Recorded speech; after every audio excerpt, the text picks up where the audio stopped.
இயேசு கிறிஸ்துவின் நாமத்தினால் உங்களை வாழ்த்துகிறோம். இந்த நல்ல நாளிலே ஆண்டவருடைய வார்த்தையை நாம் பார்க்கலாம். சங்கீதம் 68ஆம் அதிகாரம் 3ஆம் வசனம். நீதிமான்களோ தேவனுக்கு முன்பாக மகிழ்ந்து களி கூர்ந்து ஆனந்த சந்தோஷம் அடைவார்கள்.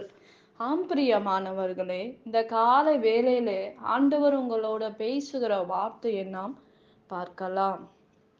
நாம் சூழ்நிலைகளை கண்டு பதறுகிற கூட்டம் அல்ல, மாறாக அந்த சூழ்நிலையை காட்டிலும் பெரியவர் உங்களோட இருக்கிறார் என்பதை நாம் அறிந்திருக்கிறோம். பிரியமானவர்களே, நீதிமான்களுக்கோ தேவனுக்கு முன்பாக அவர்கள் எந்த சூழ்நிலைகள் வந்தாலும் ஆண்டவர் எப்பேற்பட்ட தேவன் என்று அவர்களுக்கு தெரியும்.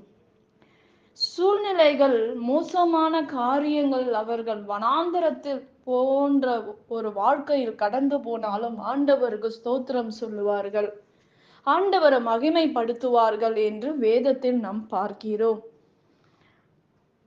நீதிமான்கள் அநேக துன்பங்கள் வந்தா கூட ஆண்டவரை மகிமைப்படுத்துகிறவர்களாக இருக்கிறதை நாம் பார்க்கிறோம்.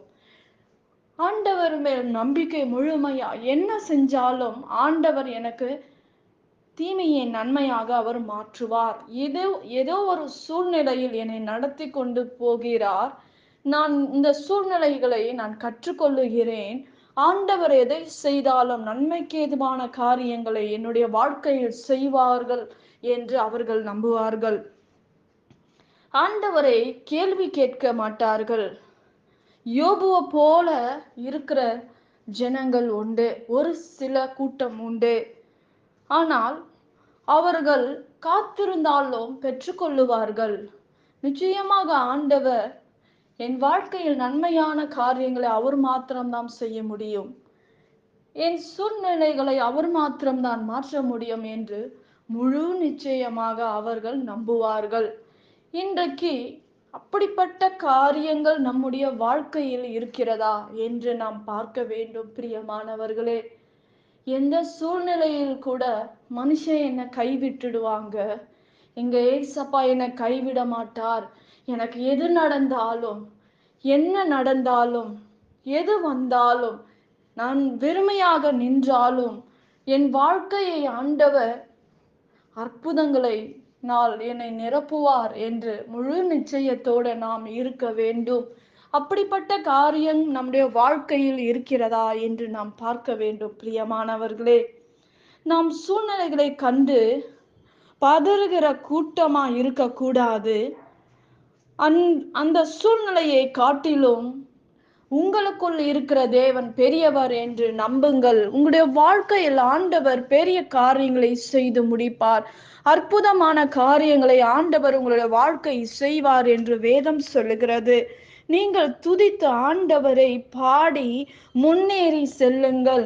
எல்லா தடைகளை ஆண்டவர் மாற்றுவார்.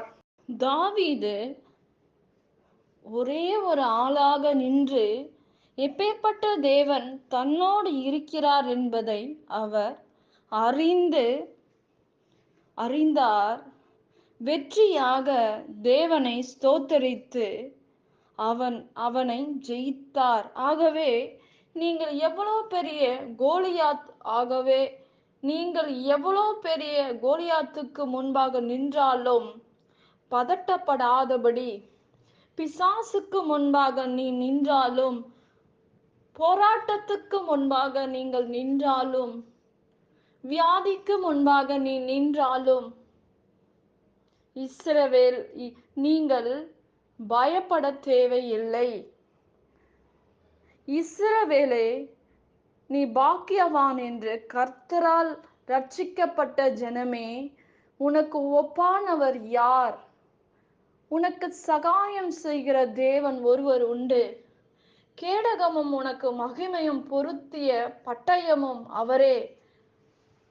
உங்கள் சத்துருக்கள் உனக்கு இச்சகம் பேசி அடங்குவார்கள். தேவ பிள்ளையே, அவர்கள் மேடுகளை மிதிப்பாய் என்று வேதம் சொல்லுகிறது தெளிவாக. பிரியமானவர்களே, இன்றைக்கு தாவீதோட தேவன் இருந்தார். நீதிமான்களோடு ஆண்டவர் இருந்தபடினால் இழந்து போன காரியங்களை யாக்கோப்பை போல நீங்கள் என்ன செய்ய வேண்டும்? இன்றைக்கு உங்கள் வாழ்க்கையில் யார் உங்களுக்கு உதவி செய்ய முடியும்? ஆண்டவராகிய இயேசு கிறிஸ்து மட்டும்தான் உங்களுக்கு ஜீவனை தர முடியும். உங்களுக்கு அற்புதங்களை செய்ய முடியும். கைவிடப்பட்டவருக்கு கர்த்தர் அடைக்கலமாக சகாயராக இருக்க முடியும். எல்லா சூழ்நிலைகளை மாற்ற முடியும். வானத்தின் பலகணிகளை உங்களுக்கு திறக்க முடியும். மனுஷனால் கூடாதது தேவனால் கூடும் என்று வேதம் சொல்லுகிறது. பிரியமானவர்களே, இன்றைக்கு உங்கள் சூழ்நிலைகளை மாற்றுகிறவர் யார்? உன் பிரச்சனைகளை மாற்றுகிறவர் யார்? இன்றைக்கு அநேகருடைய வாழ்க்கையில் எனக்கு யாரோ ஏதோ செஞ்சிட்டாங்க, எனக்கு இந்த பிரச்சனை இருக்கு, இவங்க இதை பண்ணிட்டு இருப்பாங்களா அப்படின்னு நிறைய பேருடைய வாழ்க்கையில் இப்படிப்பட்ட ஒரு கேள்விகள் நம்முடைய இருதயத்தில் காணப்படுகிறது. யாராவது என்னுடைய வாழ்க்கை இதை பண்ணிட்டாங்களா? உங்களுக்கு எது வேணா பண்ணட்டும், ஆனா அவைகள் ஒன்றும் என்னை தொடாது, என் குடும்பத்தை தொடாது, சத்ரு என்னை தொட முடியாது. ஏனென்றால் என்னை கர்த்தர் அக்கினியாக பாதுகாத்து கொள்ளுகிறார். அக்னி ஸ்தம்பமும் மேக ஸ்தம்பமும் எனக்கு முன்பாக, என் வீட்டுக்கு முன்பாக, என் வாழ்க்கைக்குள்ளாக கடந்து வருகிறது. ஆண்டவர் எனக்குள்ளாக இருக்கிறார். ஒரு மனிதனும் பிசாசோ பொல்லாத ஜனங்களோ என்னை தொட முடியாது என்ற விசுவாசம் உங்களுக்கு தேவை. விசுவாசமும் பயத்தையும் கொண்டு வருகிறது சாத்தான். நீங்கள் அவைகளுக்கு எதிர்த்து நில்லுங்கள், ஜெபியுங்கள். ஜெபம்தான் உங்களை பாதுகாக்கும், ஜெபம்தான் உங்கள் வாழ்க்கையை கட்டும் என்று வேதம் சொல்லுகிறது. பிரியமானவர்களே, இன்றைக்கு ஜெபம் இல்லாதபடி ஒரு வாழ்க்கையை நீ வாழ முடியாது. ஜெபம் இல்லாமல் நீ வாழ்ந்தாய், பிசாசு உங்களை தொட்டு விடுவான். ஒரு செடிக்கு ஒரு வேலி தேவை. மற்ற காரியங்கள் வந்து அதை எடுக்காதபடி ஒரு பாதுகாப்பு என்றால் வேத வசனம், ஜெபம். தேவ ஆவியானவர் உங்களுக்குள்ளாக இருக்க வேண்டும். நீங்கள் ஆண்டவரை தேடவில்லை என்றால் ஆண்டவர் உங்களை விட்டு விலகி விடுவார். பொல்லாத காரியங்கள், வீணான காரியங்கள் உங்களை வந்து தொடும், அணுகும் என்று நாம் பார்க்கிறோம்.